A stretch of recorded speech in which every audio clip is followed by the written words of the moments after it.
Everyone, कैसे हो आप लोग। मेरा नाम है Akash and I really welcome you all on your own YouTube channel that is career success. तो काफी ज्यादा दिनों के बाद नहीं मिल रहे हैं इस बार हम देरी से नहीं मिल रहे हैं। इस बार we are very much on time.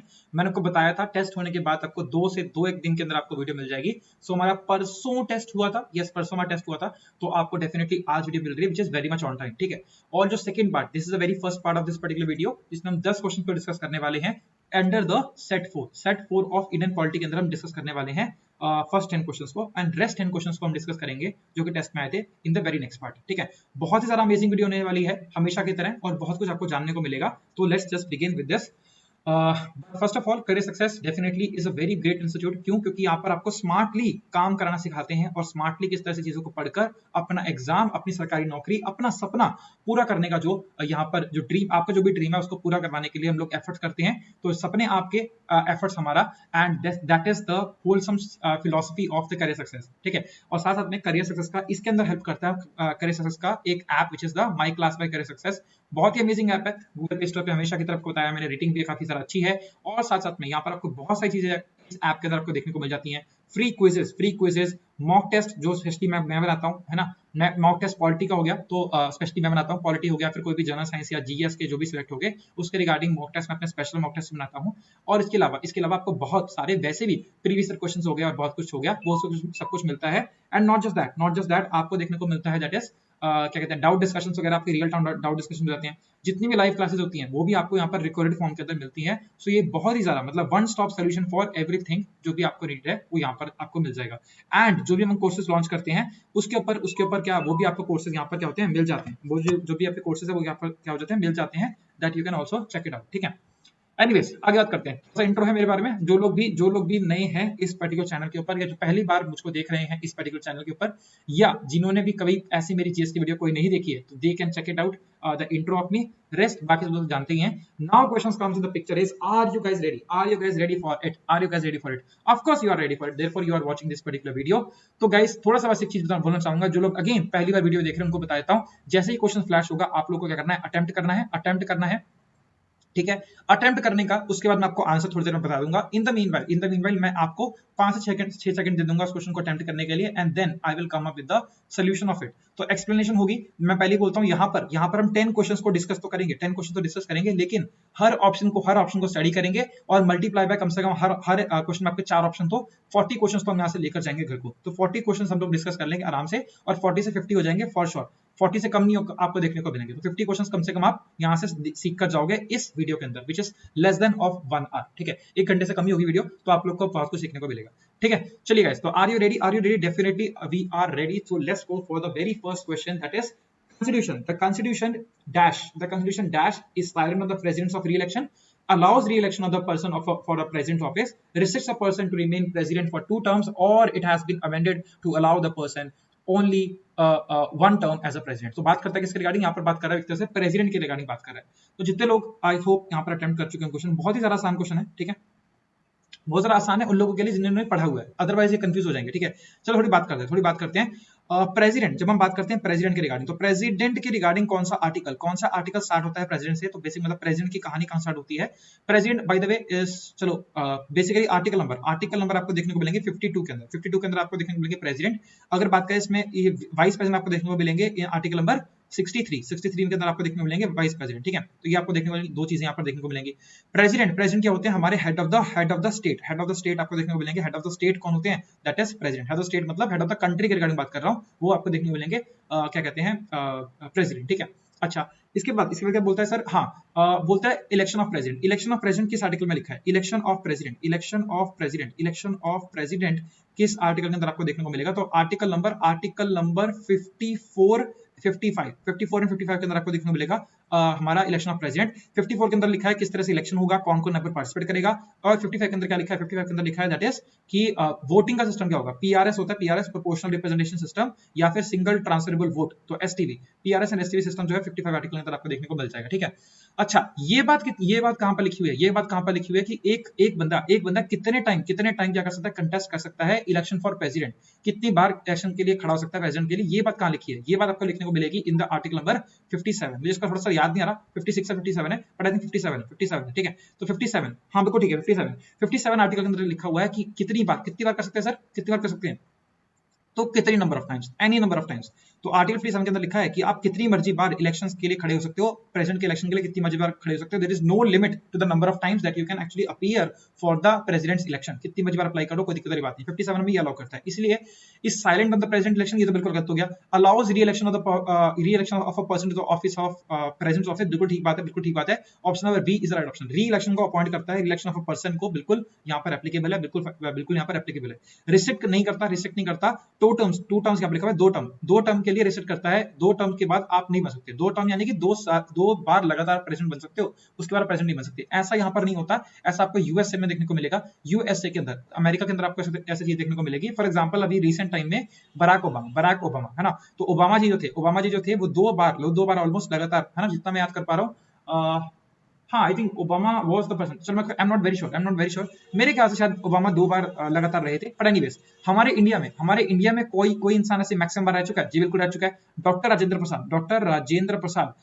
Rajendra Prasad जो है ये रह चुके हैं सर 2 बार, ये रह चुके हैं आपके 2 बार रह चुके हैं, दैट इज प्रेजेंट रह चुके हैं, ठीक है। कोई लिमिट नहीं है, लेकिन वैसे ही क्या इन्होंने 2 टेन्योर्स ऑफ प्रेसिडेंट क्या करें, पूरे करें।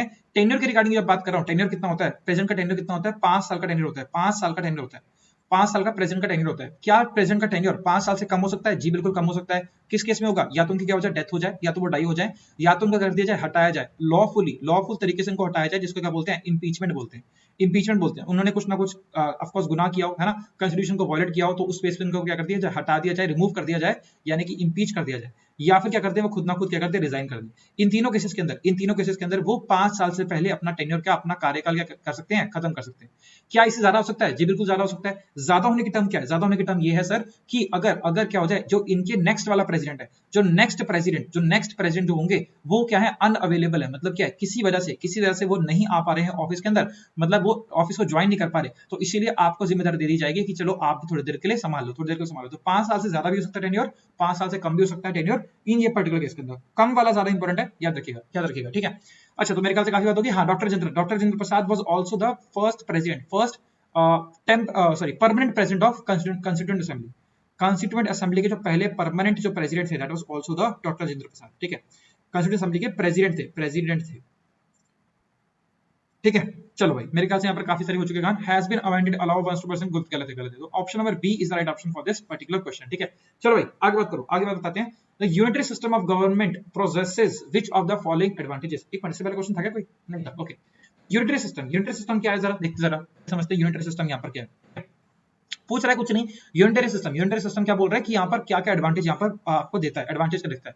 यूनिटरी वर्ड क्या बन रहा है, यूनी से बन रहा है। यूनी का मतलब क्या होता है, सिंगल यानी कि वन, इससे कुछ ना कुछ मिलकर बन रहा है यूनिटरी सिस्टम ऑफ गवर्नमेंट। थोड़ा समझते हैं क्या होता है।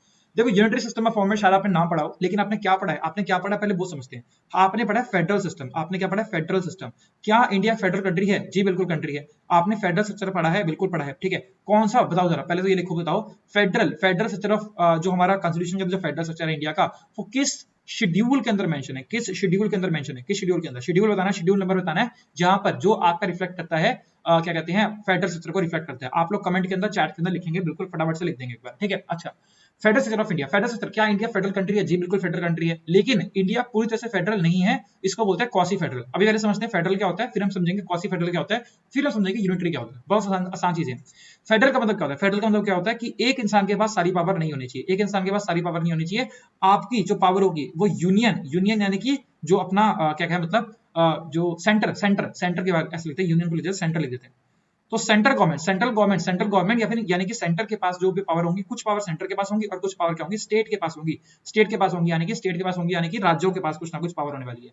तो एक सबको सारी की सारी पावर स्टेट के पास नहीं मिलेगी, ना सारी पावर यूनियन के पास मिलेगी। और ज्यादा पावर किसके पास होती है, अगर कोई भी पर्टिकुलर केस हुआ जिसके अंदर आपको समझ नहीं आ रहा पावर किसके पास जाएगी, तो union is always greater than the state, ये बात करता है कौन सा, फेडरल सिस्टम यहाँ पर बात करता है, ठीक।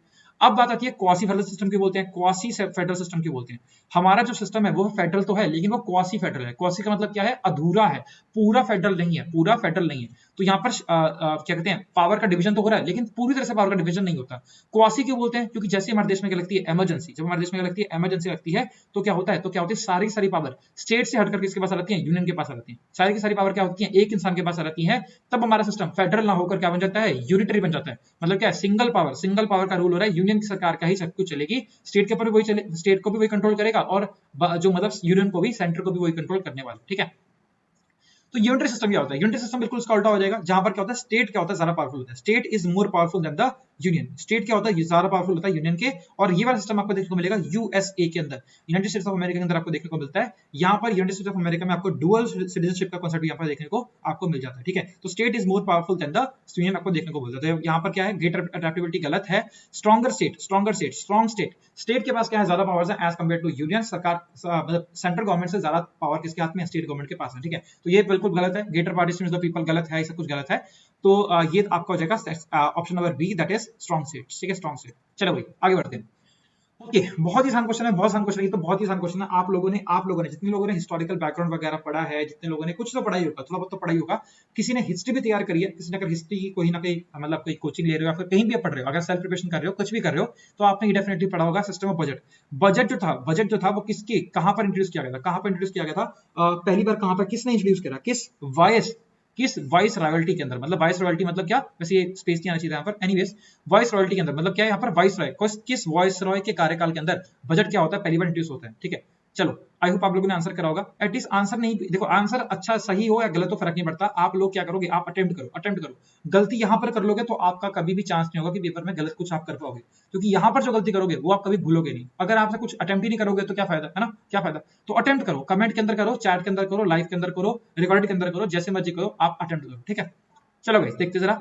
The system of budget was introduced in vice royalty of, पहली बात तो समझो, वाइस रॉय का सिस्टम कब से इंट्रोड्यूस हुआ, ये स्टार्ट होता है 1858 से क्या होता है, स्टार्ट होता है government of India act of 1858 से क्या हुआ था, वाइस रॉय का सिस्टम स्टार्ट हुआ था। उससे पहले क्या होते थे, गवर्नर जनरल एग्जिस्ट करते थे, governor general of India exist करते थे, और उससे भी पहले गवर्नर जनरल होते थे, खाली पोजीशन जो होती थी गवर्नर जनरल होती थी, गवर्नर जनरल ऑफ बंगाल होती थी, उसके बाद गवर्नर जनरल ऑफ इंडिया बन गए, फिर गवर्नर जनरल, फिर आते हैं वाइस रॉय यहाँ पर पिक्चर में आते हैं। ठीक है, और ऐसे पहले वाइस रॉय कौन थे, Lord Canning was the very first vice Roy of India, जो कि 1858 के एक्ट के बाद क्या बने थे। ठीक है, अच्छा last governor general of India कौन थे, वो भी क्या थे, कैनिंग थे। Last governor general of India कौन थे, वो भी कैनिंग थे। ठीक है, जिन्होंने मेरी वीडियो नहीं देखी वो फर्स्ट वाली जो मेरी जो सेट वन है वो आप लोग देखिएगा, आपको मैंने वहां पर चीजें सब एक्सप्लेन की हुई हैं हिस्ट्री के रिगार्डिंग। ठीक है, या फिर मैंने बहुत सारे यूट्यूब पे पहले लेक्चर ले रखे हैं, तो आप उसमें देख सकते हैं। एनीवेज, इसका राइट ऑप्शन भी क्या है, लॉर्ड कैनिंग ही है। इसका राइट ऑप्शन भी क्या है, लॉर्ड कैनिंग ही है, कि बजट जो हुआ था लॉर्ड कैनिंग के टाइम पर भी क्या हुआ था, इंट्रोड्यूस हुआ था। तो बजट ही पहली बार जो किया था, इंट्रोड्यूस करवाया गया था, दैट इज लॉर्ड कैनिंग के नाम पर, लॉर्ड कैनिंग के कार्यकाल के अंदर क्या हुआ था, इंट्रोड्यूस हुआ था हमारे कंट्री के अंदर। जब हम बात करते हैं बजट की, तो बजट किस आर्टिकल के अंदर आता है, आप लोग बताएंगे, बजट किस आर्टिकल के अंदर आता है, बताएंगे। पहली बात तो अच्छा एक बार सुनो, और तो बजट नाम की एक्चुअल में कोई चीज यहाँ पर हमारे कॉन्स्टिट्यूशन के अंदर बजट नाम का वर्ड मेंशन नहीं है। हमारे जो कॉन्स्टिट्यूशन के अंदर है that is AFS, annual financial statement, ये वर्ड दिया हुआ है हमारे कॉन्स्टिट्यूशन के अंदर। Budget is not the word, budget mention बिल्कुल भी नहीं है। ठीक है, चलो वैसे अगर कितने को नहीं पता तो आर्टिकल 112 आपको देखने को मिल जाएगा, that is about the budget. ठीक है, okay, now if I talk about Lord Canning, हाँ लॉर्ड कैनिंग और देख लेते हैं। लॉर्ड कैनिंग के टाइप पर आता है इंडियन काउंसिल एक्ट आता है, जो कि आता है 1861 का इंडियन काउंसिल एक्ट। ठीक है, इंडियन काउंसिल एक्ट आता है 1861 का, आपको देखने को मिलेगा।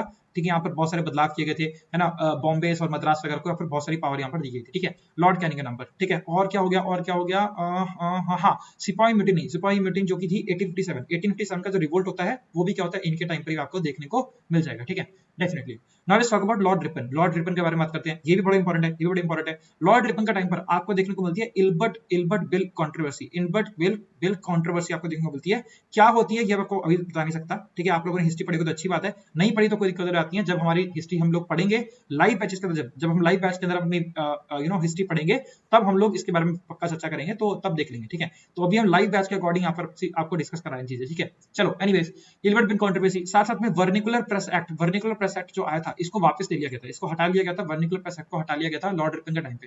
ठीक है, इसके अलावा लॉर्ड रिपन के टाइम पर चलो मैं कुछ और याद नहीं कर पा रहा, मतलब कुछ और मेजर फीट्स याद नहीं कर पा रहा, तो मेरे ख्याल से इतना छोड़ देते हैं फिलहाल। Okay, let's talk about Lord Dalhousie. Dalhousie बहुत सारे इंपॉर्टेंट है, बहुत सारे इंपॉर्टेंट है, पक्के चांसेस है हिस्ट्री के अंदर जो पक्का क्वेश्चन आने के चांसेस है ही यहाँ पर।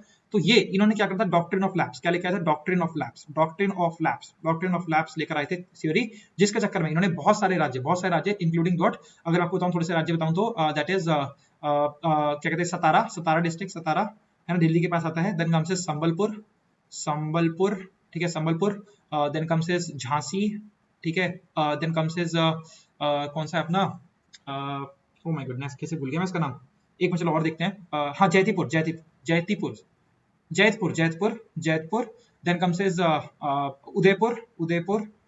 देन कम्स इज कौन सा रह गया, एक और रह गया है ना, कितने, 1 2 3 4 5 6, एक और मुझे नाम इसका याद नहीं आ रहा। ऐसे कुछ पूरी भी देखने को मिलेगा, जयपुर, उदयपुर एंड सॉरी अवध।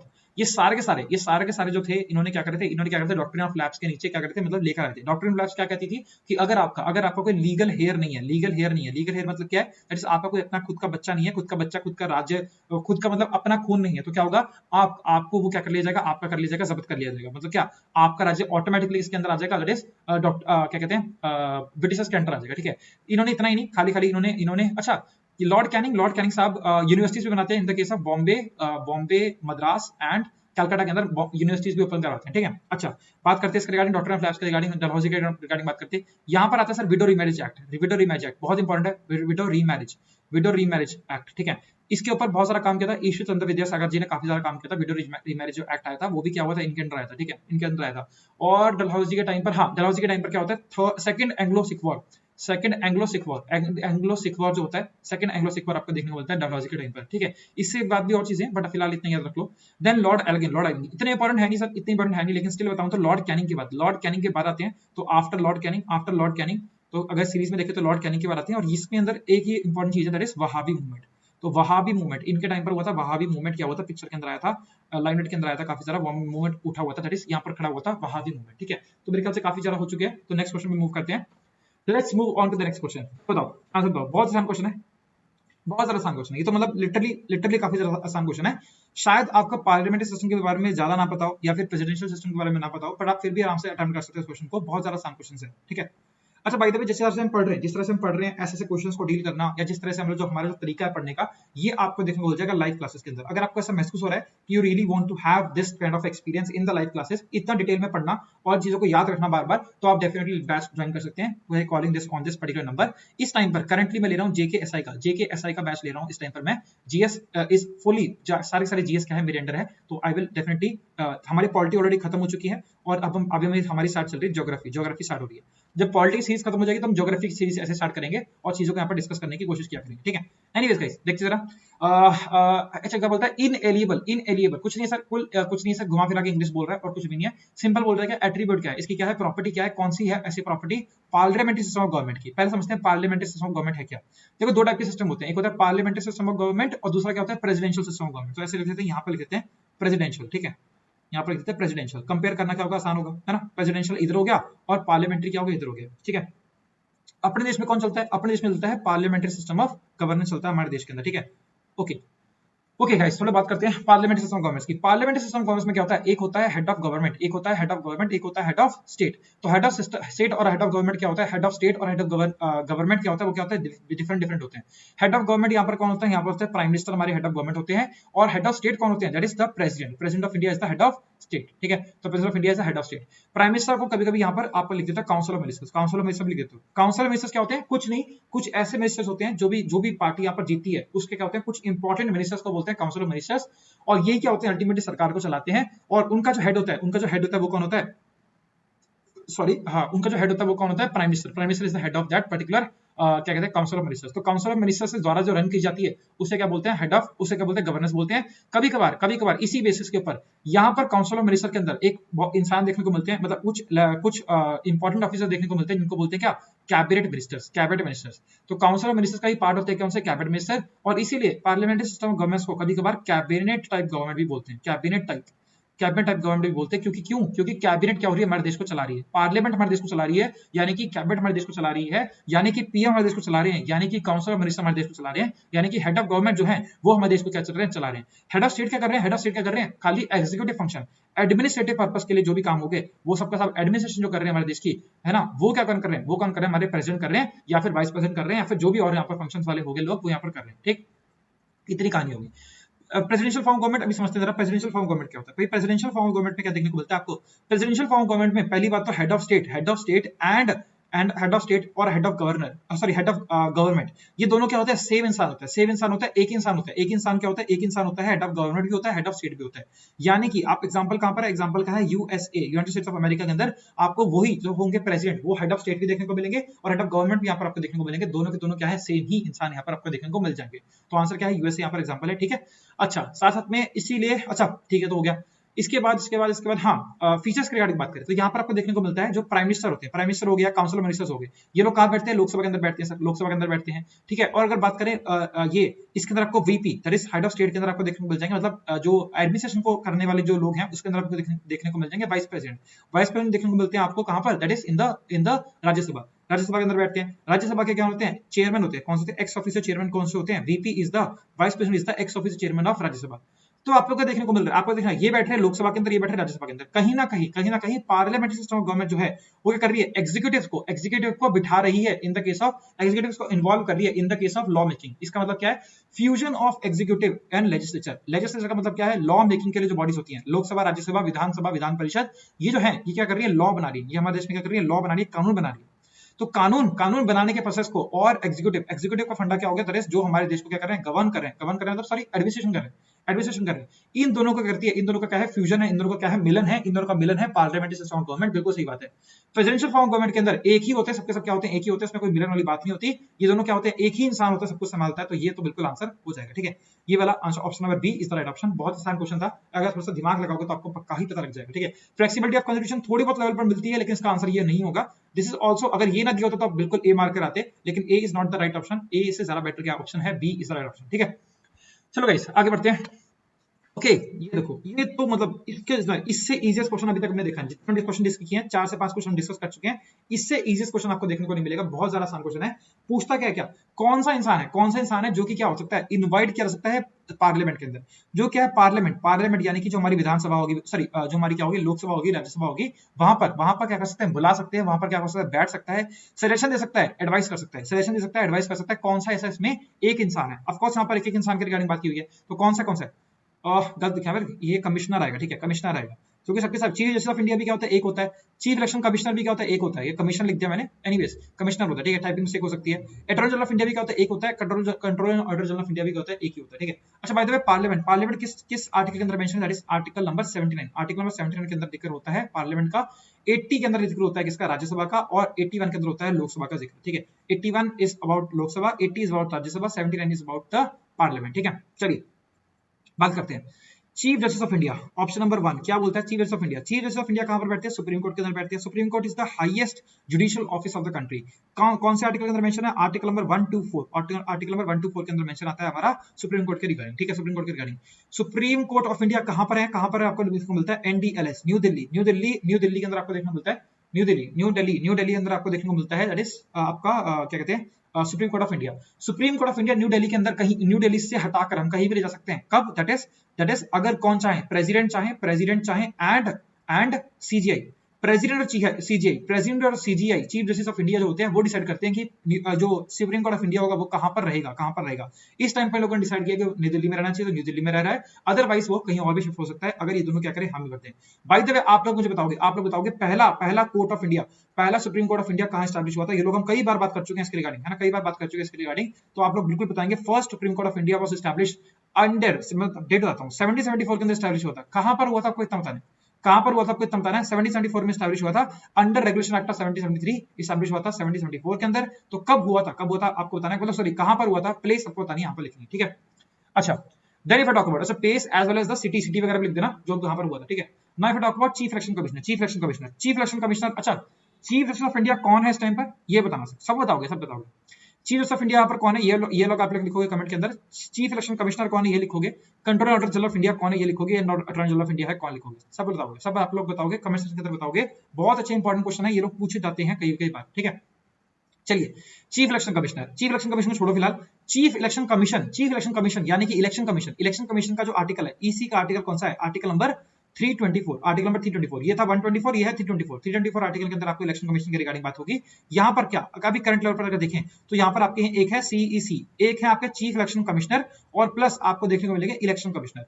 दो आपको इलेक्शन कमिश्नर देखने को मिलेगा और एक आपको देखने को मिलेगा चीफ इलेक्शन कमिश्नर। तो एक चीफ इलेक्शन कमिश्नर और उनके अंडर दो इलेक्शन कमिश्नर क्या कर रहे हैं, काम कर रहे हैं। दो इलेक्शन कमिश्नर अभी कौन है, एक का इंसान, एक का नाम है राजीव कुमार, एक है हमारे Rajiv Kumar, and second is the it is Anup Anup Anup Anup Chandra, एक मिनट, अनूप चंद्र भूल गया, सॉरी, अनूप अनूप अनूप पांडे जी यार, अनूप चंद्र पांडे है ना, अनूप चंद्र पांडे है, ठीक है। चलो चेक करना एक बार अंदर चंद्रा है कि नहीं, मेरे ख्याल से सही है, अनूप चंद्र पांडे आपको देखने को मिल जाएंगे। These are the two people जो कि क्या है, इलेक्शन कमिश्नर है। चीफ इलेक्शन कमिश्नर कौन है, ये लोग आपको, ये तो आपको पता ही होना चाहिए। तो ये आप लोग कमेंट सेक्शन के अंदर लिख दिया होगा आप लोगों ने, तो अच्छी बात है। एनीवेज आप लोग बताएंगे एस से इसका नाम क्या होता है, स्टार्ट होता है, आप लोग कंफर्म करने के लिए चेक कर सकते हैं, ठीक। चलो भाई और बताते हैं। हाँ, controller and auditor general of India, controller and general of India, ये तो आपको बता देता हूं, बड़ा आसान सा क्वेश्चन है। जीसी मुर्मू जी इस टाइम पर है हमारे controller and auditor general of India. Article number कौन से अंदर, किस आर्टिकल के अंदर सीएजी का मेंशन होता है, सीएजी का मेंशन होता है आर्टिकल नंबर 148, आर्टिकल नंबर 148 के अंदर आपको देखने को मिल जाएंगे chief controller auditor general of India, ठीक है। Attorney general of India, attorney general of India article number कितने कौन से देखने को मिलते हैं, आपको देखने को मिलते हैं आर्टिकल नंबर 76 के अंदर आपको देखने को मिलते हैं। Attorney general is the right option for this particular question. ये अटॉर्नी जनरल ऑफ इंडिया जो होते हैं, ये होते हैं लॉयर होते हैं, किसके होते हैं, दैट इज सरकार के जो लॉयर है, सरकार के जो वकील हैं, वो कौन है, अटॉर्नी जनरल ऑफ इंडिया है। कोई भी केस अगर सरकार को कोर्ट के अंदर जाना पड़ा, तो कोर्ट के अंदर जो भी उनका केस लड़ेगा वो कौन होगा, अटॉर्नी जनरल ऑफ इंडिया क्या होगा, कोई केस लड़ेगा सेंट्रल लेवल पर, और स्टेट लेवल पर कौन लड़ता है, attorney general of state, attorney general of state यहाँ पर लड़ते हैं, ठीक है। कौन है यहाँ पर आप लोग लिखेंगे, के आगे बताओ, के डैश कौन है, के डैश आप लोग यहाँ पर फिलअप कर दोगे, के आगे कौन आता है नाम, आप लोग लिखोगे attorney general of India, article 76 के अंदर आप लोग देखने को मिल जाएंगे। Very important for examination perspective, याद रखिएगा, ठीक है। ठीक है, बात करते हैं थोड़ा सा यहाँ पर ट्रिकी सा क्वेश्चन है, ध्यान से देखिए क्वेश्चन को, ध्यान से देखना क्वेश्चन को प्लीज, एक बार देखो जरा क्या इसका आंसर होगा, let me give 5 seconds to you. So 5 4 3 2 and 1, चलो भाई टाइम होता समाप्त। देखते जरा, with reference to constitution of India consider the following statement, that is council of ministers are of the union are responsible to both the houses of parliament. गलत है sir, गलत है, बोथ हाउसेज ऑफ पार्लियामेंट को responsible नहीं होते। Council of ministers are responsible only to the Lok Sabha के ही आपको क्या होंगे, अकाउंटेबल होंगे, लोकसभा को अकाउंटेबल होंगे, कलेक्टिव रिस्पांसिबल होंगे लोकसभा के। आर्टिकल नंबर 75 के अंदर आपको देखने को मिल जाता है, 75 के अंदर आपको देखने को मिल जाता है, आर्टिकल 75 के अंदर देखने को मिल जाता है, ठीक है। एक्चुअली दोनों स्टेटमेंट ही आर्टिकल 75 से उठाई गई है, ठीक है।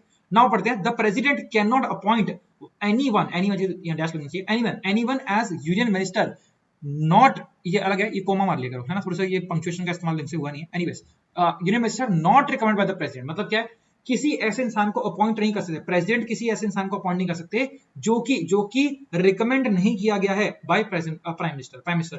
पहली बात समझो, आर्टिकल 75 के अंदर क्या बोलता है, प्रेसिडेंट अपॉइंट करेंगे प्राइम मिनिस्टर ऑफ इंडिया को, और प्राइम मिनिस्टर ऑफ इंडिया के कहने पर prime minister of India recommend करेंगे जो भी यहाँ पर फर्दर मिनिस्टर्स हैं उनको क्या करेंगे, अपॉइंट करेंगे। तो प्रेसिडेंट क्या करते हैं, अपॉइंट करते हैं प्राइम मिनिस्टर को एज वेल एज सारे अदर मिनिस्टर्स को, यूनियन मिनिस्टर हो, जो मर्जी मिनिस्टर हो, सबके सब मिनिस्टर्स को क्या करेंगे, यहाँ पर क्या करेंगे, मतलब अपॉइंट करेंगे। लेकिन प्राइम मिनिस्टर ऑफ कोर्स क्या कहते हैं, सॉरी, जो अपॉइंट करेंगे मिनिस्टर्स को वो कब करेंगे, जब क्या होंगे, प्राइम मिनिस्टर ऑफ इंडिया जो होंगे वो रिकमेंड करेंगे। रिकमेंडेशन के बिना वो अपॉइंट नहीं कर सकते, अपनी मर्जी से अपॉइंट नहीं कर सकता। बिल्कुल, statement 2 is the right option, statement 1 is wrong, therefore answer is option number 2। Option number 2 is the right option, only 2 is the right option, ठीक है। चलो कुछ पढ़ना इसके रिगार्डिंग, उसके पढ़ना कुछ रिगार्डिंग, मेरे ख्याल से इतना ही है ना, मेरे ख्याल से इतना काफी है। अच्छा, काउंसिल ऑफ मिनिस्टर्स देख लेते हैं। काउंसिल ऑफ मिनिस्टर्स आपको देखने को मिल जाएंगे 3 टाइप के मिनिस्टर, मेनली मिनिस्टर आपको देखने को मिलते हैं। Very first is the cabinet minister. कौन से मिनिस्टर, कैबिनेट मिनिस्टर सबसे इंपॉर्टेंट ये होते हैं। देन आपको देखने को मिलते हैं मिनिस्टर ऑफ स्टेट आपको देखने को मिलते हैं, एंड तीसरा आपको देखने को मिलता है डेप्यूटी मिनिस्टर्स, ठीक है। इसके रिगार्डिंग हम पहले बहुत सारा अच्छे से बात कर चुके हैं इन द लाइव क्लासेस, तो मैं यहाँ पर ज्यादा एक्सप्लेन नहीं करूंगा, बिकॉज इट इज नॉट, मतलब like it's very time consuming and it's not very short topic, ठीक है, बड़ा टॉपिक है, ठीक। तो गाइस आगे बढ़ते हैं, ये भी बड़ा इंटरेस्टिंग क्वेश्चन है। देखो, आपको ऐसे match of the following question देखने को मिल सकते हैं आपके एग्जाम के अंदर, ठीक है। हालांकि ये जो ऑप्शन है ना, ये थोड़े से मैंने टफ करके डाले, थोड़े टफ करके क्वेश्चन डाले हैं। शायद आप लोग इस क्वेश्चन को हिला नहीं पाए होंगे, बट फर्क नहीं पड़ता, आप लोग को कॉन्सेप्ट समझ आना चाहिए, कॉन्सेप्ट समझ आना चाहिए, क्वेश्चन किस तरह से आते हैं, बाकी आप लोग आराम से अटेम्प्ट कर लोगे, ठीक है। पहली बात तो देखो सर, देखते हैं इधर, देखते हैं pardoning power of president. Pardoning power of president है आर्टिकल नंबर 72 के अंदर मेंशन, 72 के अंदर मेंशन है। यहाँ पर 72 नहीं दिख रहा है, इसका मतलब क्या है, ऑप्शन नंबर ए तो आपको कहीं भी ऑप्शन में देखने को नहीं मिलेगा। अब ऑप्शन नंबर कहाँ कहाँ पर, जहां पर दिख रहा है इसको क्या कर दो, कट कर दो। कि तो आप ये तो बड़ा आसान सा था। तो ए और सी तो ऑप्शन यहाँ पर नहीं हो सकते। ए और C is not gonna be the option, because A कहीं भी आ रहा है, कहीं भी आ रहा है, फर्क नहीं पड़ता कहाँ पर आ रहा है, लेकिन ए तो आ रहा है, ए तो आ रहा है, ए तो आपका ऑप्शन देखने को नहीं मिलेगा, क्योंकि पूरे के पूरे जगह पर एक ही जगह ए लिखा हुआ है, फोर्थ ऑप्शन के अंदर ए लिखा हुआ है, तो ए तो यहाँ पर नहीं आएगा, ठीक है। Now let me see the article 65। Article 65 देखो, 65 बात कर रहे हैं तो कहीं ना कहीं बात कर रहा होगा प्रेसिडेंट या वाइस प्रेसिडेंट के रिगार्डिंग। तो अगर बात करें तो बात करते हैं बिल्कुल सामने, बिल्कुल सही है, that is option number D के रिगार्डिंग बात करता है। वाइस प्रेसिडेंट एक्टिंग प्रेसिडेंट की तरह काम कर सकते हैं, ये बोलता है आर्टिकल 65 के अंदर। 65 बोलता है कि वाइस प्रेसिडेंट एक्ट कर सकते हैं एज अ प्रेसिडेंट। कब कर सकते हैं सर, जब क्या हो, प्रेसिडेंट का ऑफिस क्या हो, खाली हो। प्रेसिडेंट का ऑफिस क्या होगा, खाली होगा, एम्प्टी होगा। जब प्रेसिडेंट का ऑफिस क्या होगा, एम्प्टी होगा, तब क्या कर सकते हैं, ऐसे एक्ट कर सकते हैं। एम्प्टी कब होगा, या तो क्या हुआ, इलेक्शन नहीं हुआ, या तो क्या इलेक्शन नहीं हुआ। लेकिन ऐसा केस तो कभी होता नहीं कि इलेक्शन ना हो प्रेसिडेंट का पहले से, तो ये वाला केस तो आपको बहुत ज्यादा देखने को मिलेगा। लेकिन इलेक्शन नहीं हुआ तब हो सकता है case, but it's very rare, ऐसा केस आपको देखने को मिलता है। एम्प्टी कब होगा, जब क्या हो जाए, जो हमारे पहले प्राइम मिनिस्टर है उनकी क्या हो जाए, डेथ हो जाए, या फिर क्या हो जाए, मतलब इंपीचमेंट हो जाए, या तो क्या हो जाए, डेथ हो जाए, या तो उनको हटा दिया जाए, या तो इंपीचमेंट हो जाए, या तो क्या हो जाए, डेथ हो जाए, डेथ हो जाए, या फिर क्या करते हैं, रिजाइन कर दें। एकदम से उन्होंने रिजाइन कर दिया लेकिन इलेक्शन अभी नहीं हुआ है, तो ऐसे कोई भी केस अगर हो जाएगा तो आपका क्या हो जाएगा, प्रेसिडेंट का ऑफिस क्या हो जाएगा, खाली हो जाएगा। और प्रेसिडेंट का ऑफिस अगर खाली हो जाएगा तो अंडर आर्टिकल 65 जो वाइस प्रेसिडेंट ऑफ इंडिया होंगे वो क्या बन जाएंगे, प्रेसिडेंट बन जाएंगे, एक्टिंग प्रेसिडेंट बन जाएंगे हमारे क्या किसके, दैट इज एक्टिंग प्रेसिडेंट बन जाएंगे हमारे देश के, ठीक है। 65 go for D, 65 goes for D, तो ऑप्शन नंबर डी, ये दोनों करेक्ट है। इसमें हमारी कोई हेल्प नहीं हुई अभी तक, हमें पता नहीं लग रहा कि बी और डी में से कौन सा ऑप्शन है। जरा देखते हैं, थोड़ा और देखते हैं, समझ आएंगी चीजें, ठीक है।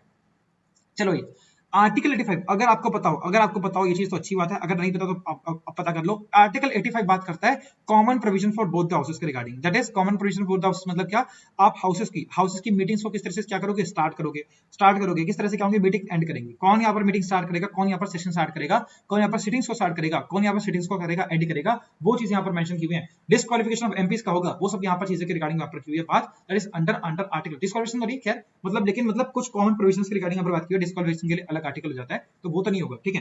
तो option number E is goes for 2, that is 2, second option का आंसर है E, which is option number B.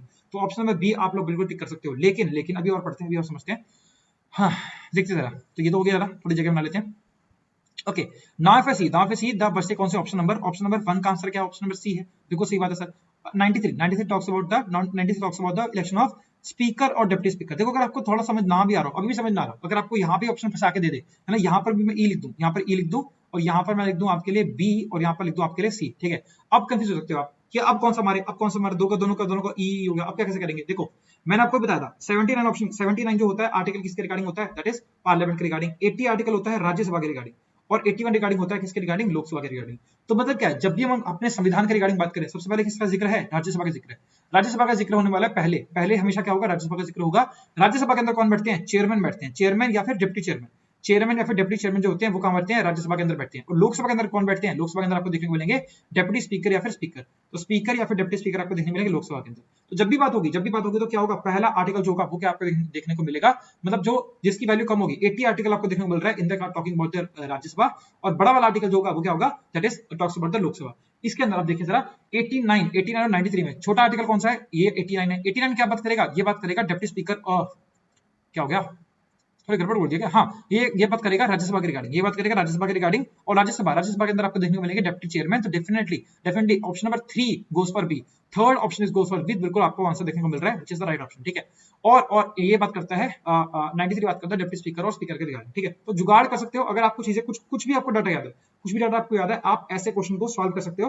अगर ऐसे क्वेश्चन आपके सामने मिलते हैं एग्जाम पे तो आप दिमाग लगा सकते हो। इसे बोलते हैं स्मार्ट वर्क, जुगाड़ करना, है ना, कैलकुलेटिव रिस्क लेना, ऐसे चीजों को आप ले सकते हो, ठीक है। और मेजॉरिटी ऑफ द केसेस के अंदर अगर आपको अच्छे से ज्ञान है तो आप बिल्कुल ये चीज ठीक कर पाओगे, ठीक है।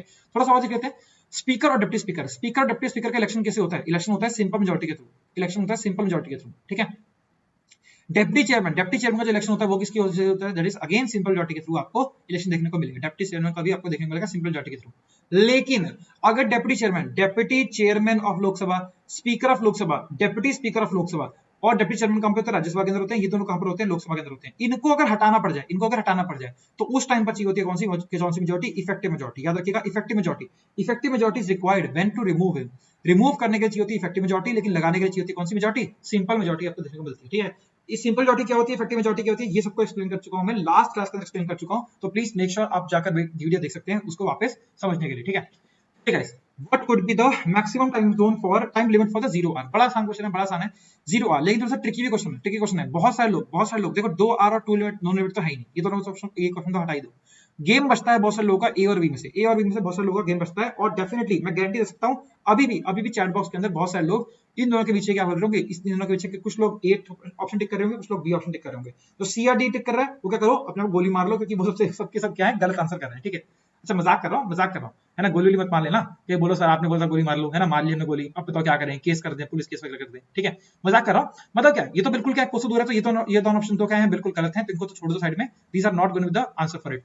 30 आवर, देखो क्या होता है, 0 आवर चलता है 12 बजे से 1 बजे, 12 बजे से 1 बजे तक। कहां चलता है सर, लोकसभा राज्यसभा, मतलब क्या सदनों के अंदर क्या होगा, डिस्कशन करने का टाइम जो होता है उसके अंदर एक टाइम अलॉट किया हुआ है 0 आवर के लिए। तो 0 आवर चलता है 12 बजे से लेकर 1 बजे तक। जिस तरह से जो मैंने आपका टेस्ट ऑन किया था, पॉलिटिकल जो टेस्ट हुआ था वो था 12 बजे से 1 बजे ही हुआ था, लेकिन पॉलिटिकल टेस्ट था कितने मिनट के लिए था, 10 मिनट के लिए टेस्ट था, 10 मिनट्स का टेस्ट था, 10 मिनट का टेस्ट था, लेकिन 12 बजे से लेकर 1 बजे तक के बीच में आप कभी भी दे सकते हो, है ना। 12 बजे स्टार्ट हुआ टेस्ट, 12 बजे से टेस्ट हुआ, और 12 लेके 12 बज के 50 मिनट तक आप कभी भी टेस्ट दे सकते हो, कितनी मर्जी 12 टेस्ट, मतलब कितनी मर्जी बात हो रही, मतलब एक टेस्ट को किसी भी टाइम से, मतलब 12 बज के 1 मिनट पे स्टार्ट कर सकते हो, 12 बज के 2 मिनट पे स्टार्ट कर सकते हो, 12 बज के 1 मिनट 55 सेकंड पे स्टार्ट कर सकते हो, कभी भी स्टार्ट कर सकते हो, लेकिन टेस्ट कितने मिनट का है, 10 मिनट का। वैसे ही पूछा क्या, maximum time limit of 0 hour, ये टाइम लिमिट ऑफ 0 आवर पूछ रहा है, ये नहीं पूछ रहा कितने घंटे का यहाँ पर प्रोविजन रखा हुआ है, प्रोविजन के रिगार्डिंग बात नहीं कर रहा, प्रोविजन है यहाँ पर 1 घंटे का, लेकिन एक्चुअल में 0 आवर से कितना टाइम का होता है, दैट इज 30 मिनट्स का। 30 मिनट्स का टाइम होता है। जैसे फॉर एग्जांपल मेरा जो टेस्ट है, जो टेस्ट मैंने आपको ये वाला टेस्ट डाला था, 10 मिनट का आपका मैक्सिमम टाइम था। मैक्सिमम टाइम जो था वो आपके पास क्या था, मैक्सिमम टाइम लिमिट जो थी वो थी 10 मिनट्स के आसपास, लेकिन कितना टाइम जो मैंने आपको वैसा टाइम रखा हुआ था कि आप किस रेंज के अंदर आप टेस्ट दे सकते हो, तो वो क्या थी, 12 बजे से 1 बजे तक का टेस्ट क्या था, ओपन था, 10 मिनट का टेस्ट था, लेकिन ओपन कितने था, 12 बजे से 1 बजे तक का था। ठीक है, तो 0 आवर जो है वो 12 बजे से 1 बजे तक का टाइम लिमिट के अंदर आप कभी भी ले सकते हो, लेकिन मैक्सिमम ड्यूरेशन कितनी होती है इसकी, मैक्सिमम ड्यूरेशन या मैक्सिमम टाइम लिमिट कितनी होती है, 30 मिनट्स के लिए चलता है। क्या बात होती है सर इसके अंदर, जो भी अर्जेंट या फिर नेशनल इंपॉर्टेंस, अर्जेंट या फिर कि नेशनल इंपॉर्टेंस की कोई भी चीज होती है, कोई भी डिस्कशन होता है, वो यहाँ पर बात की जाती है। इंपॉर्टेंस कोई भी अभी इंपॉर्टेंट, मतलब कल आज में कुछ हो गया है, करंट अफेयर हो गया है हमारे कंट्री के अंदर, तो उसके रिगार्डिंग यहाँ पर बात की जाएगी, अर्जेंट या नेशनल इंपॉर्टेंस के रिगार्डिंग बात होती है। वैसे यहाँ पर एक चीज होती है, बोलते हैं क्वेश्चन आवर बोलते हैं। तो क्वेश्चन आवर होता है, वो क्या होता है, 11 बजे से लेकर 12 बजे तक चलता है, आपका क्वेश्चन आवर चलता है। और क्वेश्चन आवर के अंदर आपको देखने को मिल जाएंगे कुछ ऐसे क्वेश्चंस जो कि आपको करीबन मतलब कुछ दिन पहले ही ऑपोजिशन गवर्नमेंट जो होती है वो क्या करती है, स्पीकर ऑफ लोकसभा को जमा करा देती है, और उसके ऊपर क्या होता है, डिटेल डिस्कशन होते हैं। इसके अंदर अर्जेंट इंपॉर्टेंस वाले मैटर्स नहीं होते, इनके अंदर जनरल मैटर्स होते हैं, इसके रिगार्डिंग बात होती है। और बाकी इसको पता है लंच के बाद आपकी बिल वगैरह के रिगार्डिंग बात होती है, हम लोग पढ़ चुके हैं। ठीक है, चलो गाइस देखते हैं। हाँ, दो एक क्वेश्चन रह गए मेरे ख्याल से, 2 एक क्वेश्चन रह गए होंगे। थोड़ा सा प्लीज अपना मोराल बिल्कुल हाई रखें, बहुत सी चीज आपको बता रहा हूँ, ऐसी चीजों को नोट करते रहे, नोट्स अगर बनाते रहे, रिवाइज करते रहे। चलो देखते जरा, राज्यसभा डिले कर सकती है, बहुत इंपॉर्टेंट क्वेश्चन है, बता रहा हूँ, बहुत इंपॉर्टेंट क्वेश्चन है, बहुत इंपॉर्टेंट कॉन्सेप्ट बताने वाला हूं यहाँ पर आपको। राज्यसभा क्या कर सकती है, फाइनेंस बिल को कितने टाइम तक डिले कर सकती है, जो कि क्या किया है, लोकसभा के द्वारा क्या हुआ है, भेजा गया है, मैक्सिमम कितने ड्यूरेशन तक के लिए उसको क्या कर सकती है, डिले कर सकती है, ये हम देखते हैं। पहले समझते हैं फाइनेंस बिल को फिलहाल आप समझो कि मनी बिल के रिगार्डिंग बात कर रहा हूं, तो मनी बिल फाइनेंस बिल फिलहाल आप एक समझो, वैसे तो फाइनेंस बिल 2 टाइप के होते हैं, फाइनेंस बिल 1, फाइनेंस बिल 2, लेकिन उसको आप इतना डेप्थ में पढ़ने की कोई जरूरत नहीं है, इतना डेप्थ में कुछ नहीं पूछता, इतना डेप्थ में आपको नहीं पूछेगा, यूपीएससी में भी आज तक सवाल नहीं आया फाइनेंस बिल के रिगार्डिंग इतना डेप्थ के अंदर, तो आपको तो पूछेगा नहीं, है ना। चलो ठीक है, तो क्या है फाइनेंस बिल का मतलब क्या है, मनी बिल का मतलब क्या है, आर्टिकल नंबर 110 के अंदर जो भी मैटर्स लिखे हैं, आर्टिकल नंबर 110 के अंदर लिखे हैं, जो भी कुछ चीज आर्टिकल नंबर 110 के अंदर लिखी है, सैलरीज होगी, बजट हो गया, कुछ मर्जी हो गया, वो सारा कुछ से रिलेटेड कुछ भी चीज, कोई भी अगर प्रोविजन होगा, कुछ भी चीज होगा, कोई भी बिल पेश होगा, तो उस बिल को क्या कहेंगे, मनी बिल कहेंगे, उस बिल को क्या कहेंगे, मनी बिल कहेंगे, यानी कि फाइनेंस बिल कहेंगे। आप बेसिक अंडरस्टैंडिंग इस तरह से याद रख सकते हो। ठीक, मनी बिल के रिगार्डिंग, किसी बिल को मनी बिल का दर्जा कौन देगा, स्पीकर ऑफ लोकसभा के पास क्या है, स्पीकर ऑफ लोकसभा के पास पावर है, यानी कि मतलब लोकसभा के पास है, लोकसभा के अंदर क्या होगा, पेश होगा। बिल क्या होता है, लोकसभा के अंदर ही पेश होता है, लोकसभा ओनली के अंदर क्या होगा, बिल पेश होगा। राज्यसभा के अंदर ही बिल, मतलब लोकसभा के अंदर ही सबसे पहले पेश होने वाला है, फर्स्ट टाइम किसके अंदर पेश होगा, लोकसभा के अंदर पेश होगा। और स्पीकर ऑफ लोकसभा के पास क्या है, पावर है, वो किसी भी बिल को बता सकते हैं कि ये मनी बिल है, या फिर ये ऑर्डिनरी बिल है, या फिर मनी बिल है, कौन सा बिल है, ये जो पावर है किसके हाथ में, स्पीकर के पास यहाँ पर पावर है। इस बिल के रिगार्डिंग ज्वाइंट सिटिंग एप्लीकेबल नहीं होती। ज्वाइंट सिटिंग मतलब क्या, दोनों सदन इसके ऊपर आकर डिस्कशन नहीं कर सकते, डेडलॉक होता है तभी यहाँ पर बुलाया जाता है, लेकिन इस बिल के अंदर आपको ज्वाइंट सिटिंग देखने को नहीं मिलेगी, ठीक है, मनी बिल यहाँ पर होगी, ठीक। अच्छा, साथ ही साथ में क्या बोला सर, हाँ डिले, अगर लोकसभा से पास हो गया, अगर लोकसभा से क्या हो गया, अगर ये बिल क्या हो गया, पास हो गया, अगर लोकसभा से बिल पास हो गया तो अल्टीमेटली कहां जाएगा, राज्यसभा में जाएगा, राज्यसभा में मिल जाएगा। लेकिन राज्यसभा के पास क्या है, रियल पावर्स नहीं है, इस बिल के पास रियल पावर्स नहीं है। रियल पावर किसके हाथ में है, रियल पावर है लोकसभा के हाथ में, रियल पावर है। अगर लोकसभा से पास हो गया तो मैक्सिमम कितने दिन के लिए, 14 दिन तक के लिए, 14 दिन के लिए क्या कर सकती है राज्यसभा, क्या कर सकती है, इसको रोक कर इसके ऊपर डिस्कशन कर सकती है, और 14 दिन के बीच में या तो इसको क्या कर दे, पास कर दे, या तो इसके बीच में क्या कर दे, पास कर दे, या फिर इसको ना करे, या फिर इसको क्या बोलते हैं, भाई हम पास नहीं कर रहे, हम क्या कर रहे हैं, कुछ ना कुछ सजेशन दे रहे हैं, कुछ ना कुछ कह रहे हैं, सजेशन दे रहे हैं किसको, लोकसभा को सजेशन दे रहे हैं कि अगर आप ये बदलाव करेंगे तो ज्यादा क्या होगा, अच्छा होगा। लेकिन ये जो होंगे सजेशन, ये सजेशन ही हो सकते हैं, आप इस बिल को मना नहीं कर सकते, आप इस बिल को डिनाई नहीं कर सकते, deny is not possible. Rajya Sabha can not deny this particular bill, real power इसके हाथ में नहीं होती, डिनाई नहीं कर सकते इस बिल को। अगर लोकसभा से पास हो गया तो राज्यसभा से पास होना ही है। अगर 14 दिन तक, अगर 14 डेज तक राज्यसभा इसके ऊपर कोई कमेंट ही ना करे, कोई कमेंट ना करे कि हम डिस्कशन कर रहे हैं, 14 दिन क्या हो जाए, पास हो जाए, 14 दिन से ऊपर क्या हो जाए, निकल जाए, तो 14 दिन 14 डे पर ये अज्यूम कर लिया जाएगा by Lok Sabha and by our constitution की ये बिल क्या है, ऑटोमेटिकली क्या हो गया, राज्यसभा से पास हो गया। तो 14 दिनों के बाद ये बिल क्या कंसीडर किया जाता है कि ऑटोमेटिकली राज्यसभा से पास हो गया, भले राज्यसभा इसको पास करे या ना करे। अगर सजेशन देती है वापस लोकसभा को, तो लोकसभा इसके सजेशन माने या ना माने फर्क नहीं पड़ता। Lok Sabha doesn't really care about the Rajya Sabha what Rajya Sabha is speaking in the matter of money bill. ये सिर्फ और सिर्फ मनी बिल के अंदर होता है गाइस, तो ऐसा दिमाग मत लगाना कि सर किस हर एक बिल के अंदर हो रहा है, ठीक है, सिर्फ और सिर्फ मनी बिल के केस के अंदर। तो आंसर क्या हो जाएगा, 14 days is the right option, 14 days is the right option, याद रखिएगा, ठीक है। Okay guys, vote on account. This is the very last question for this very day. तो please क्वेश्चन करेंगे, अटेम्प्ट करने की कोशिश कीजिए। वोट ऑन अकाउंट के रिगार्डिंग क्या कर रहा है, बात कर रहा है। वोट ऑन अकाउंट के रिगार्डिंग आप क्या कमेंट कर सकते हैं, देखिए जरा। वोट ऑन अकाउंट, ये vote on account vote word से स्टार्ट जरूर है, इसका मतलब वोट से रिलेटेड कुछ भी नहीं है। वोट यानी कि मतलब जो आप मत देते हो, मताधिकार या मत से कुछ भी रिलेटेड यहाँ पर चीजें नहीं है, ठीक है। अच्छा गाइस, तो बात करते हैं वोट ऑन अकाउंट परमिट करता है यूनियन गवर्नमेंट को क्या करने के लिए, विड्रॉ करने के लिए money from the consolidated fund of India से। होता क्या है सर, होता क्या है, बजट। जब हमारा क्या होता है, बजट पेश होता है, बजट कब पेश होता है, अब पेश होने लग गया 1 फरवरी को हमारा बजट पेश होने लग गया, अब से मतलब अभी कुछ मोदी सरकार आई, उन्होंने चेंज करा है, अदरवाइज हमारा मतलब एंड ऑफ फरवरी के एंड के अंदर होता था हमारा बजट पेश होता था, ठीक है। अब बजट 1 फरवरी से स्टार्ट होता है और ये करीबन अप्रैल तक, अप्रैल का टाइम, मतलब मार्च अप्रैल तक का टाइम निकाल देते हैं इस बजट को डिस्कशन करने के अंदर, पास करने के अंदर। तो अब क्या हो गया, लगभग क्या जनवरी से लेकर अप्रैल हो गया, इसका मतलब क्या हो गया, लगभग हमारे 3 से 4 महीने क्या हो गया, हमारे देश के 3 से 4 महीने क्या हो गए, निकल गए। 3 से 4 महीने क्या होता है, मतलब साल का अगर देखो 4 3 12 है ना, तो मतलब क्या है, लगभग एक तिहाई कह रहा हूं, मतलब क्या है, दैट इज एक क्वार्टर निकल गया, एक साल में कितना हो गया, एक क्वार्टर ही निकल गया, एक क्वार्टर निकल चुका है, जिसके अंदर क्या है, हमारे देश के अंदर अभी क्या बजट पास ही नहीं हुआ। और बजट जो पास होता है वो एक साल के लिए पास होता है, एक साल के लिए मतलब क्या, एक साल के अंदर कितना पैसा कहां लगाने वाले उसके रिगार्डिंग पास होता है। तो अब क्या, अगर क्या करेंगे, इतना 3 महीने तो निकल ही चुके हैं, 3 महीने देश को कैसे चलाएंगे, 3 महीने देश को कैसे चलाएंगे, इसलिए क्या होता है, इंटरिम बजट पेश होता है। क्या होता है, इंटरिम बजट।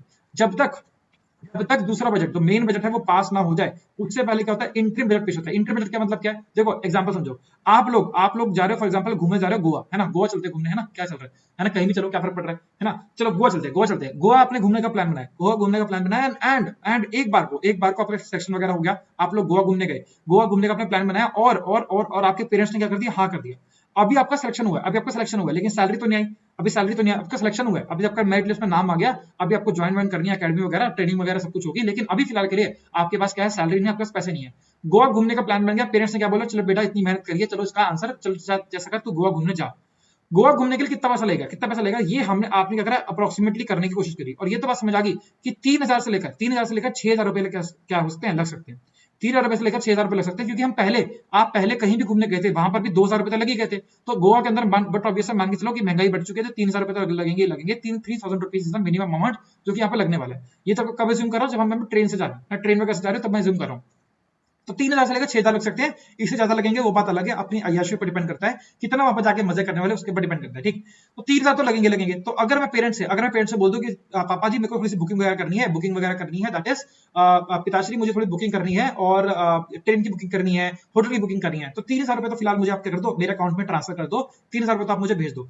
3000 रुपए क्या हो गए, 3000 रुपए तो है कि इतने तो रुपए लगने ही लगने, 3000 रुपए तो कैसे करेंगे, देते दें, उसके ऊपर जितने लगे वो हम क्या करेंगे, पास करवा देंगे, डिपेंडिंग अपॉन हम कितना वहां पर खर्चा करें। जितनी जरूरत हुई तब हम ले लेंगे, हम हल्के करके धीमे करके ले लेंगे जितने पैसे भी हमको चाहिए। फिलहाल 3000 रुपए तो क्या कर दो, दे दो। तो यही कहानी है सर। इंटरिम बजट क्या होता है, यहाँ पर अप्रोक्सीमेट वैल्यू बता देते हैं कि भैया हमारा बजट जो होने वाला है, फॉर एग्जांपल 100 रुपए का यहाँ पर बजट होने वाला है, 100 रुपए का हमारे पास आसपास के आसपास हमारा होने वाला बजट होने वाला है। 100 से ऊपर ही जाएगा तो 100 रुपए तो पक्का मिलेगा 100-200 रुपए के आसपास यहाँ पर हमारा बजट होने वाला है। तो ऐसा करो 100 रुपए तो हमें क्या कर दो, दे दो। क्यों दे दो, क्योंकि हमें 3 महीने हमारी जो कंट्री है उसे क्या करना है, चलाना है। 3 महीने क्या करना है, हमारे देश को अपने चलाना है। जब तक हमारे देश का बजट आप बजट पास नहीं करते तब तक हमें 3 महीने क्या होता है, देश को चलाना है। इसमें बहुत सारी नीड्स होती है ना, सैलरी वगैरह देनी है, बहुत सारा कुछ काम करना है। 3 महीने देश को कैसे चलाएंगे, तो आप कुछ पैसा क्या करो तो निकाल कर हमें दे दो। तो ये जो वोटर अकाउंट होता है, वोटर अकाउंट क्या होता है, अगर इंटरिम बजट को पेश कर दिया जाए तो इस वोटर अकाउंट के तहत आप कुछ पैसा जो होती है गवर्नमेंट ऑफ इंडिया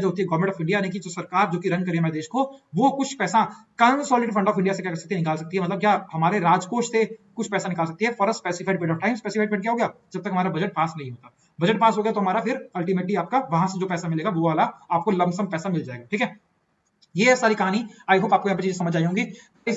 थोड़ी सी चीज आपके साथ शेयर करना चाहता हूँ। अभी हमारा क्लास तो मतलब खत्म हो चुकी है, लेकिन थोड़ी सी चीजें समझने की कोशिश कीजिएगा। अगर आप चाहते हो, अगर आपको मजा आ रहा है, अगर आपको ये जीएस की चीजें पढ़ के आपको सीखने में बहुत कुछ मिल रहा है, स्पेशली जो लोग नए हैं जिन्होंने मेरे इससे पहले वीडियोस नहीं देखी है, आपको सजेस्ट करूंगा प्लीज करियर सक्सेस के यूट्यूब चैनल पर जाइए। यहाँ पर आपको प्लेलिस्ट ऑप्शन दिखेगा, प्लेलिस्ट के ऑप्शन में आप जा सकते हैं। यहाँ पर आपको देखिए, यहाँ पर जीएस की प्लेलिस्ट आपको देखने मिलेगी, जीएस की प्लेलिस्ट। तो जीएस की प्लेलिस्ट के अंदर मेरी करीबन 12 वीडियोस ऑलरेडी आ चुकी हैं। यहाँ पर आपको मैंने बहुत सी चीजों के रिगार्डिंग डिस्कस किया हुआ है। प्लीज वहां पर जाके देखो, आपको बहुत अच्छा पर्सपेक्टिव मिलेगा किस तरह से स्ट्रैटेजी क्या होनी चाहिए जीएस को अप्रोच करने की, और किस तरह से मैंने बहुत सारे यहाँ पर और भी लेक्चर ले रखे हैं, जैसे सेट 4 सेट 3 यहाँ पर पहले से एग्जिस्ट कर रहे हैं, तो आप देख सकते हैं। ठीक है, अगर आप लोग चाहें देखो यहाँ पे सेट 1 सेट 2 सेट 3 यहाँ पर आ चुके हैं, यहाँ पर ऑलरेडी आ चुके हैं। ठीक है, अगर आप लोग चाहते हैं कि आप लोग वैसे भी फ्री ऑफ कॉस्ट यहाँ पर जो और कोई एग्जाम की तैयारी कर रहे हैं, और स्टिल अगर आप कोई और एग्जाम की तैयारी कर रहे हैं, जेके एसएसबी की जो अपकमिंग एग्जाम्स है उसकी तैयारी कर रहे हैं, तो आप ये वाली प्लेलिस्ट जरूर देखिएगा। यहाँ पर रूपक सर ने बहुत ही अमेजिंग तरह से यहाँ पर क्वेश्चंस लिखे हैं, प्रीवियस ईयर क्वेश्चन लिए हैं, मैथ साइंस रीजनिंग कंप्यूटर सब कुछ के रिगार्डिंग क्वेश्चन देखने को मिलेंगे। और अभी मैंने भी यहाँ पर 1-2 वीडियो अपनी लेनी शुरू कर दी है, which is that is biology. अभी मैंने यहाँ पर साइंस स्टार्ट किया है, तो बायोलॉजी उसके बाद हम पढ़ेंगे फिजिक्स, देन पढ़ेंगे केमिस्ट्री। तो अभी हम जनरल साइंस यहाँ पर क्या कर रहे हैं, कवर कर रहे हैं। ठीक है, तो आप ये लोग भी यहाँ पर वीडियो देख सकते हैं इसके रिगार्डिंग। ठीक है, बहुत सारी वीडियो यहाँ पर आने वाली है, सभी के सभी वीडियो यहाँ पर आएंगे। अगर आपको बेसिक कैलकुलेशन कराऊं मैं, हर वीडियो के अंदर आपको मैं 50 क्वेश्चन करीबन सॉल्व कराता हूँ। 10 क्वेश्चन के साथ साथ मैं आपको मल्टीप्लाई बाय 5 क्वेश्चन यहाँ पर सॉल्व कराता हूँ, तो 50 क्वेश्चन सॉल्व कराता हूँ। तो ऐसी पॉलिटी के लिए 10 वीडियो आने वाली है, पॉलिटी के लिए 10 वीडियो आने वाली है, पॉलिटी के लिए ऐसे 10 वीडियो आने वाले, 10 सेट आने वाले, 10 सेट ऑफ पॉलिटी यहाँ पर आने वाले हैं। वैसे ही यहाँ पर ज्योग्राफी के लिए 10 सेट आने वाले हैं। सबके क्या आने वाले, 10 सेट यहाँ पर आपको देखने को मिल जाएंगे। तो आप समझ लो, जरा कैलकुलेशन करके देखो, 500 क्वेश्चन 500 क्वेश्चन आप लोग सॉल्व कर लोगे पॉलिटी के, अगर आप लोग इस सीरीज के साथ क्या होंगे, जुड़े रहोगे। देखो टीचर एक पकड़ो।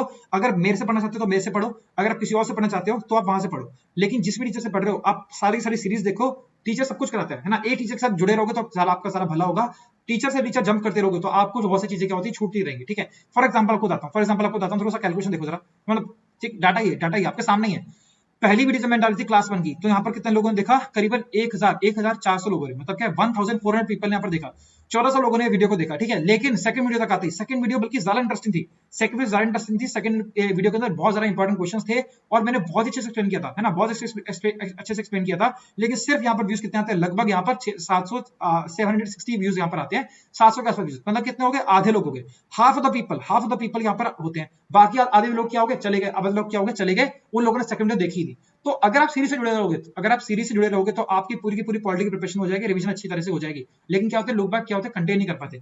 बहुत अमेजिंग वीडियो थी, बहुत सच में बता रहा हूं, मतलब मैंने सबसे अभी तक जितना एफर्ट डाला, मुझे लगता है ये वीडियो काफी ज्यादा अच्छी वीडियो थी, लेकिन इसमें कम से कम व्यूज काफी ज्यादा कम है। तो अगर आप चाहो तो इस वीडियो को देख सकते हो। और अभी देखो, अभी यहाँ पर 4 दिन के अंदर ही, लगभग 4 दिन के, आज ही मैंने एक क्लिक करके डाला है, 4 दिन के अंदर यहाँ पर कितने 800 व्यूज यहाँ पर आ चुके हैं। लेकिन एक हफ्ता हो चुका है, यहाँ पर कोई खास व्यूज नहीं है। इसका मतलब क्या है, लोगों ने ये वाली वीडियो क्या करती, मिस कर दी, बिल्कुल मिस कर दी, उनको पता ही नहीं चला ये वाली वीडियो कब आई और कब चली गई। ठीक है, इसीलिए बोलता हूँ सब्सक्राइब कर लो चैनल को और प्लेलिस्ट को टाइम टू टाइम चेक करते रहो। सब्सक्राइब करना बहुत ज्यादा इंपॉर्टेंट है, सब्सक्राइब कर दो, बेल आइकन को दबा दो, क्योंकि जिसकी वजह से जो भी नोटिफिकेशन आती है वो यहाँ पर आपकी मिस ना हो जाए। अगर मिस हो जाती है तो आपका ही नुकसान होगा, मेरा कुछ नहीं जाता। Subscription is the very free of cost, बिल्कुल क्या है, फ्री ऑफ कॉस्ट है। आपका कोई पैसा नहीं लग रहा, हमें भी कोई पैसा नहीं मिल रहा। अगर आप सब्सक्राइब करोगे कोई पैसा हमें नहीं मिल रहा। ठीक है, तो प्लीज मेक श्योर आप सब्सक्राइब करो। और अगर आप मुझसे पढ़ना चाहते हो, therefore you can call on this number and book your ticket in the JK SSB sub inspector batch. Geography start है, बड़े इंटरेस्टिंग से पढ़ रहे हैं, फोटो के साथ एकदम मजे से पढ़ रहे हैं। एंड गाइस प्लीज कमेंट कीजिएगा, comment is very much important. आपको कैसी वीडियो लगी है, आप कैसा कंटेंट चाहते हो, और जो भी क्वेश्चन आपसे पूछे, क्वेश्चंस, आपके सजेशंस, जो भी कुछ हो गया, एंड आपकी वीडियो कैसी लग रही है उसके रिगार्डिंग आपके जो विचार है, यानी कि फीडबैक भी आप लोग प्लीज लिखिएगा। आई रियली अप्रिशिएट लोग जो भी लोग कमेंट करते हैं, और मैं आपको पता है कमेंट का रिप्लाई भी करता हूँ। जो भी जहाँ पर कमेंट आप क्वेश्चन वगैरह पूछते हैं, कुछ भी चीज लिखते हैं, तो मैं कमेंट पक्का रिप्लाई करता हूँ। तो थम्स अप जरूर देता हूँ मैं आपको, अगर आपने सही आंसर अटेम्प्ट किया, ठीक है। और अगर गलत किया तो आपका आंसर भी सही बताता हूँ, ठीक है। तो गाइस प्लीज आप ये लोग सब कीजिएगा। Will see you in the next class, till then guys take care. अच्छा लगे तो लाइक करना और शेयर करना मेरे दोस्तों के साथ। Will see you in the next class, till then guys take care. हमेशा की तरह जय हिंद।